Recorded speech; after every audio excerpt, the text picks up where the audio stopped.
before you start recording. Okay, Are they in place? we're good. We're good. Yeah. We're good. Right. Hi, Ava. It's so lovely to actually get to see you again. Thank you. Thank you so much for helping me out. Would you like Mhm. to tell me a bit about yourself, what you do? Yeah, sure. So right now I am a counseling student and just like in my practicum. So life's been a little bit wiry, hectic, fun, overwhelming. But right now, yeah, I'm really just hoping to get my private practice going slowly, find a job within an organization, maybe working with folks who have addiction.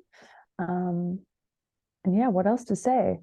So much, but I think for now that's kind of what I've been doing. Yeah. Okay, thank you. Right. So this interview is about trauma and how it has affected you through life. So Mm, we're not necessarily going to talk about exactly what type of trauma it is. You can keep that okay, private.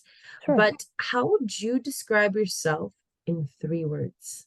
Ooh, magical. I guess that could be number one. Magical. Yeah. I just love that question. I think resilient is one that I really resonate with. Um, Adventurous and yeah, oh, just Magical, resilient, compassion. adventurous, Oh, damn, that's three. passionate. Yeah, well, give me four. Give me four. I'll give you four. I'll give you four. And how would those you love and respect you describe you? Mm, yeah, I think strong. I think I've gotten that a lot. Um, Outgoing, I seem to get that quite a bit. That's Outgoing. fun. Okay. Yes, and this could just be me thinking that I'm funny, but I think friends think that I think you're pretty I'm a funny. hoot. Okay, great. You're a hoot. I'm a hoot. You're a hoot. I'm a hoot. Yeah. Yeah. Okay. So what when you feel activated or troubled, could you tell me a little bit about what helps you feel safe and grounded? What works for you, techniques or ways of thinking?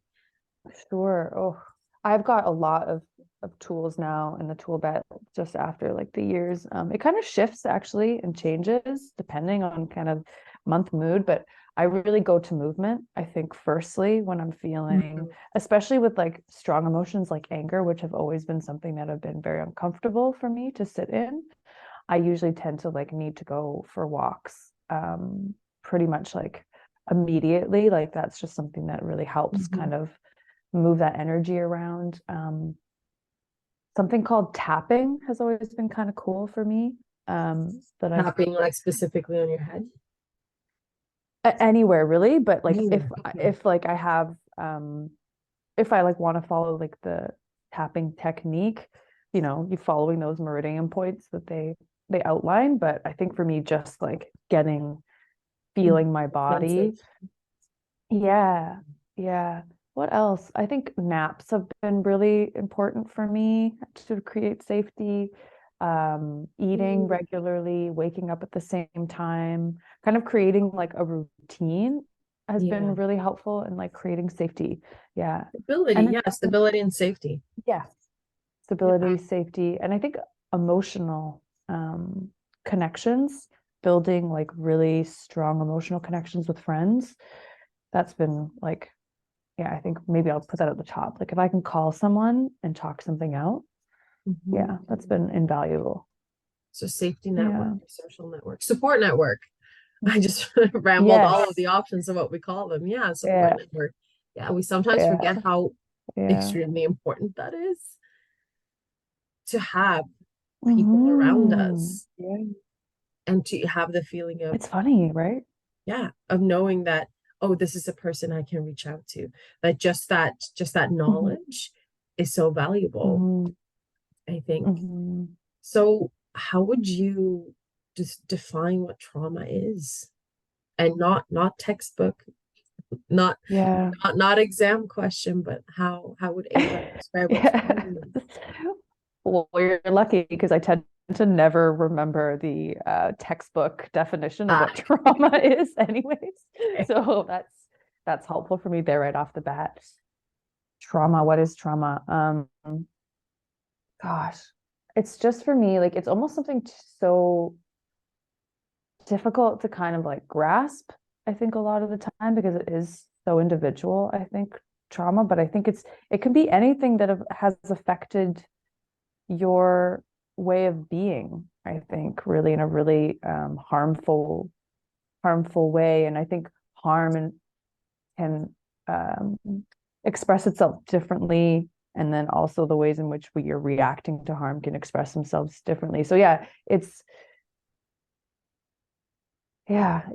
is such a big thing for me to try to wrap my head around. But yeah, trauma is yeah, it can be really subtle, it can be really big, it can maybe not affect you in the moment, but it can affect you years later. Mhm. um so I hope that it's a quick one, but yeah.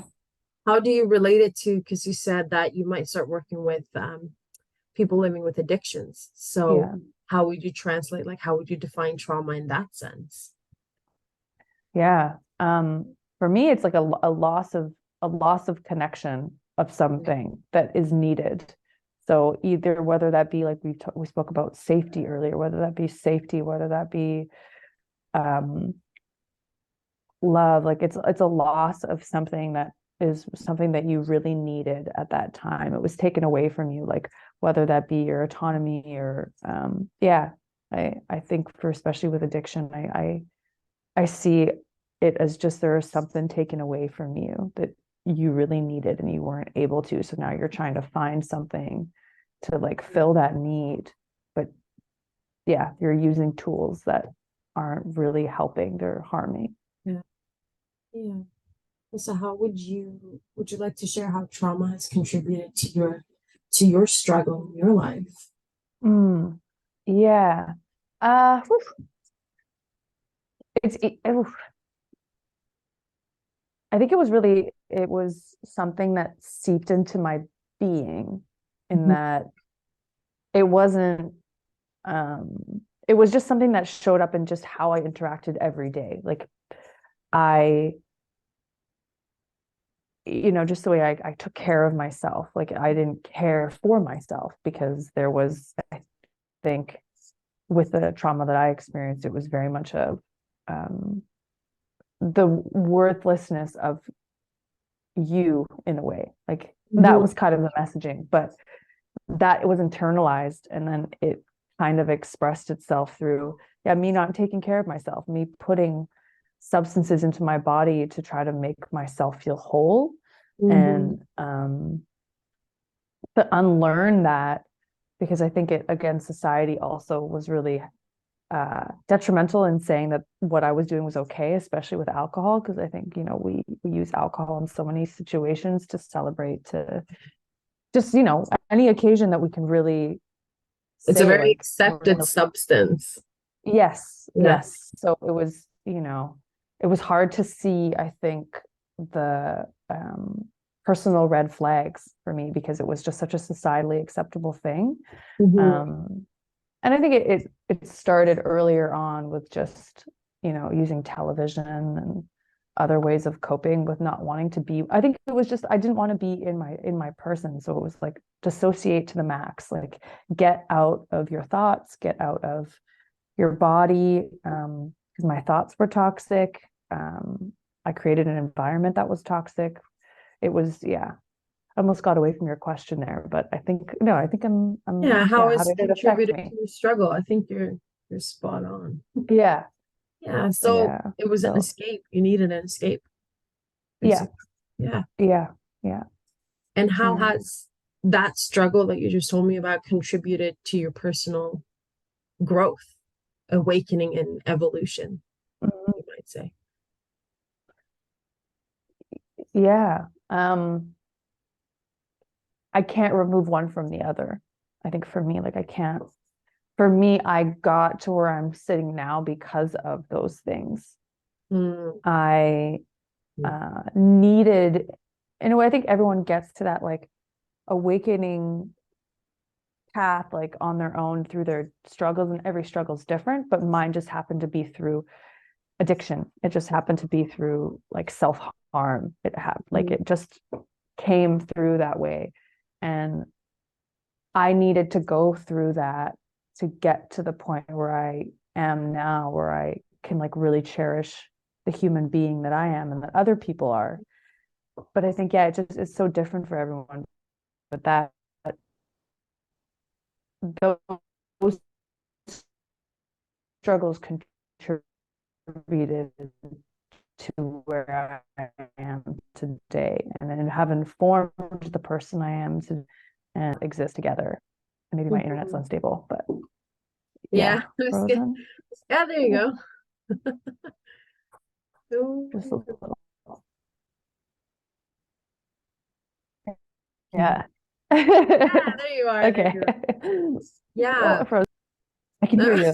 Okay, great. Yeah, Great. okay.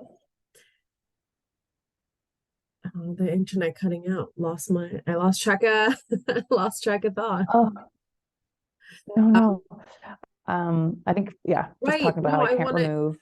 yeah, Yeah, I wanted to point out that one thing that always struck me about you was how purposeful you are in what you do now that I know you. mm, Just for like the little gifts that you bring or how you cook your food.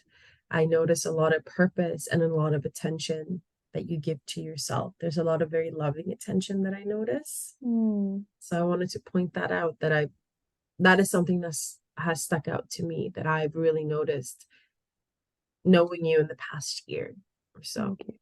Yeah, thank you. I love hearing that reminder because sometimes you just don't perceive yourself. Sometimes how people pick up on things that you do. And today it doesn't feel like one of those days where I'm taking care of myself. But Yeah. no, I think it was important for me to mother myself the way that I had always wanted to be mothered. And that is something that I really prioritize. So I'm really grateful to hear that it's something that is noticed.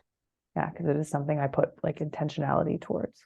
Yeah, I really love that. Yeah, It's important to you to yeah, mother yourself the way you wanted to be mothered. Yeah, that's yeah. a lot. So, what words Mhm. of wisdom would you like to offer those who might be struggling with a similar battle that you have been through in the Sure. past? Yeah. I because I remember you setting these questions, and I think the immediate thing that popped into my mind was just embrace awkwardness in change. Mm, Because I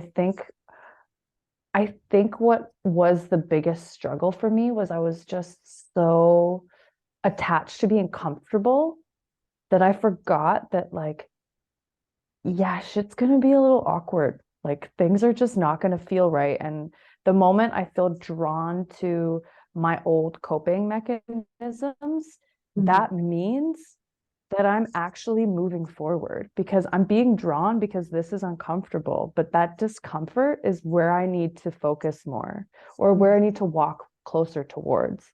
mhm, So just being okay with being awkward as fuck. Like just going into groups of people you don't know and introducing yourself and making new friends, I think was huge for me. Getting out of the like just trying the random things that you're no, like even in a way you know maybe you're not going to be good at, but just to try it because you had a thought when you were like 7 that you might like basket weaving, like I don't know, whatever your thing yeah, is, like just go. And if it's just one class, just go to the one class. Like you don't have to be a master weaver. And I think I had a lot of that as well. Like I needed to be the best at the thing that I tried the first time. Like I think that was part of my story. And I think that's what was also an obstacle for me for a long yeah, time was just wanting to be that like perfect mhm, representation of everything that I ever tried. So yeah, I think my biggest thing is maybe the friendship thing. Like get yourself some fucking kick-ass solid friendships that are inspiring, that remind you of it's okay to be fully yourself, no makeup on, farts, like all that fun stuff that are paving the way in the world that you wish you could, like kind of attract people that mhm. you kind of want to be like and Yeah, putting that out there. So kind of those two pieces. Get as awkward as you can be in a way, like just put yourself in those awkward moments, embrace that change, go for it. Discomfort is like I find there's, obviously some discomfort that we want to stay away from, Yeah. Yeah. right?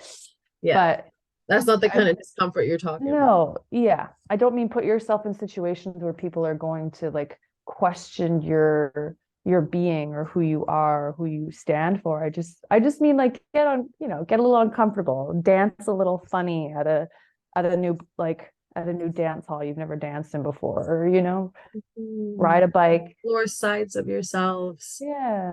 that you maybe haven't had the courage to explore before, or just Mhm. maybe not even had the opportunity to.